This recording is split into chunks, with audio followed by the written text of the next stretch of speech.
Hello friends, જય Shri Krishna. Sumita kitchen કોર્નરમાં તમારું સ્વાગત છે. આજે હું તમારી સાથે ચોકલેટ મોદકની રેસીપી શેર કરીશ. તો ચોકલેટ મોદક ગણેશજીને તો પ્રિય હોય જ છે, પણ સાથે સાથે તે બાળકોના પણ ફેવરિટ હોય છે.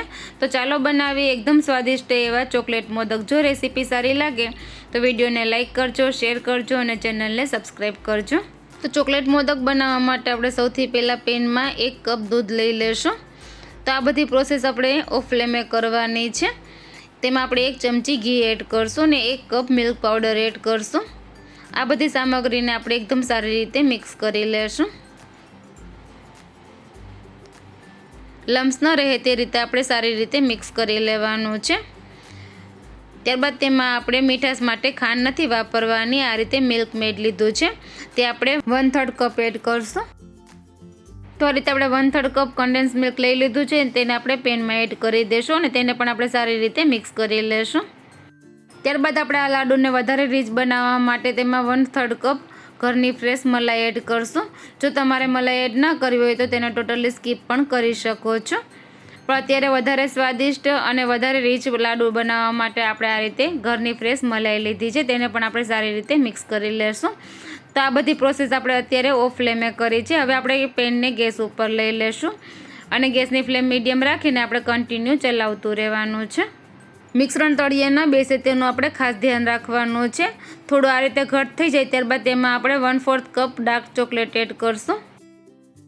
તો ડાર્ક ચોકલેટને આપણે નાના ટુકડામાં કટ કરી લીધી છે અને તેને પણ આપણે આ મિશ્રણમાં એડ કરીને સરસ મેલ્ટ થાય ત્યાં સુધી થવા દેશું.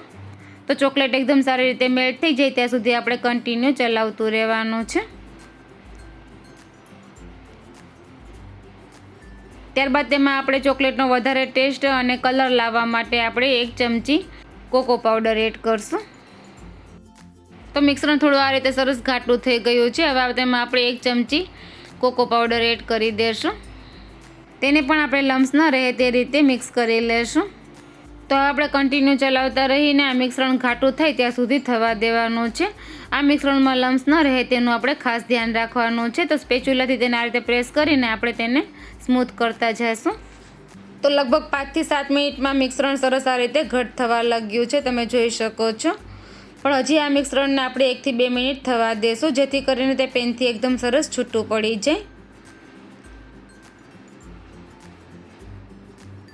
હવે મિશ્રણ પેનથી એકદમ સરસ છૂટું પડી ગયું છે, તમે જોઈ શકો છો.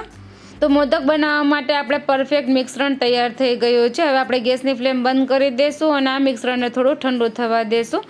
તે ઠંડુ થઈ જશે ત્યારબાદ તે વધારે થોડું કઠણ થઈ જશે.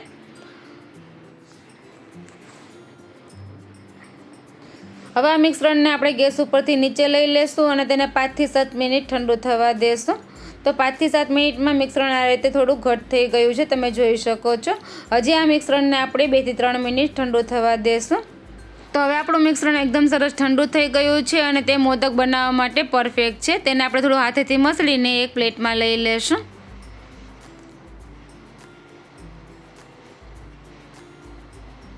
હવે આ મિશ્રણમાંથી આપણે મોદક તૈયાર કરી લેશું. તો આપણે આ રીતે મોદકનું એક મોલ્ડ લીધું છે અને તે આપણે મીડિયમ સાઇઝનું લીધું છે. તેમાં આપણે થોડું મિશ્રણ આ રીતે ભરી લેશું અને આંગળીથી થોડું પ્રેસ કરી દેશું. તો થોડું આ રીતે આંગળીથી પ્રેસ કરશો તો આપણે મોદકનો શેપ એકદમ સરસ પરફેક્ટ આવશે. થોડી વચ્ચે આ રીતે જગ્યા રાખી છે, જેમાં આપણે મુખવાસમાં જે કલરફુલ સ્પ્રિંકલ આવે તે આપણે વચ્ચે સ્ટફિંગમાં એડ કરશું.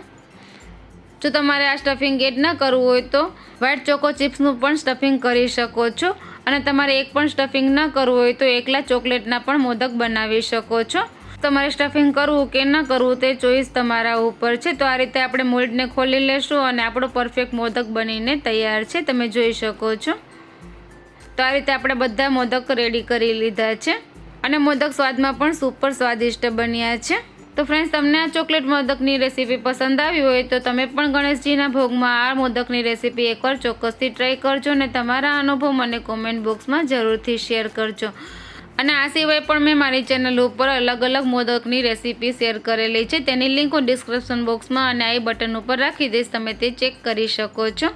તો ફ્રેન્ડ્સ, તમને મારી રેસીપીઓ પસંદ આવતી હોય તો ચેનલને સબસ્ક્રાઈબ કરજો અને બાજુમાં બેલ આઇકનને પ્રેસ કરજો, જેથી મારા આવતા વિડીયોની નોટિફિકેશન તમને સૌથી પહેલાં મળે. બાય બાય ફ્રેન્ડ્સ, ફરી મળીશું એક નવી રેસીપી સાથે. Thank you for watching.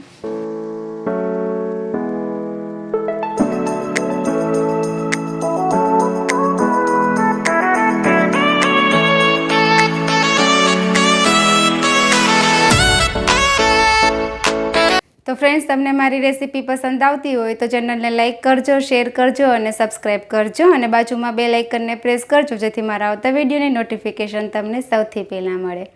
Bye bye friends.